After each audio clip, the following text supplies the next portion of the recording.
بسم اللہ الرحمن الرحیم۔ السلام علیکم۔ جنت کا بیان حدیث کی روشنی میں۔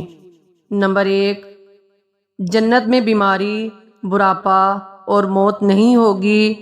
نمبر 2، اگر ایک جنتی اپنے کنگن سمیت دنیا میں جھانک لے تو سورج کی روشنی کو اس طرح ختم کر دے گا جس طرح سورج کی روشنی تاروں کو ختم کر دیتی ہے۔ نمبر 3، اگر جنتی خاتون دنیا میں ایک دفعہ جھانک لے تو مشرق مغرب کے درمیان ہر چیز کو روشن کر دے اور ساری فضا کو خوشبو سے معطر کر دے۔ نمبر 4، جنت کے محلات سونے اور چاندی کی اینٹوں سے بنے ہیں۔ اس کا گارا تیز خوشبو والا مسک ہے۔ اس کے سنگریزے موتی اور یاقوت کے ہیں اور اس کی مٹی زعفران کی ہے۔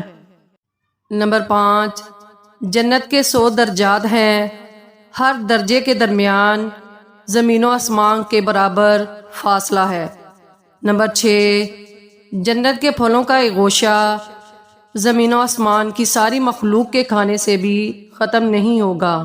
نمبر 7، جنت میں ایک درخت کا سایہ اس قدر طویل ہوگا کہ اس کے سائے میں ایک گھوڑا سوار 100 سال تک چلتا رہے تب بھی سایہ ختم نہیں ہوگا۔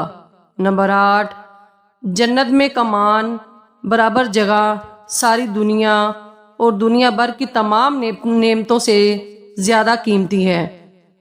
نمبر 9، حوض کوثر پر سونے اور چاندی کے پیالے ہوں گے جن کی تعداد آسمان کے ستاروں کے برابر ہوگی۔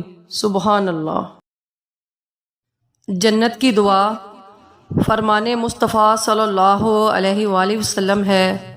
جس نے 3 مرتبہ اللہ عز و جل سے جنت کا سوال کیا تو جنت دعا کرتی ہے کہ یا اللہ عز و جل اس کو جنت میں داخل کر دے، اور جس شخص نے 3 مرتبہ دوزخ سے پناہ مانگی تو دوزخ دعا کرتی ہے کہ یا اللہ عز و جل اس کو دوزخ سے پناہ میں رکھ۔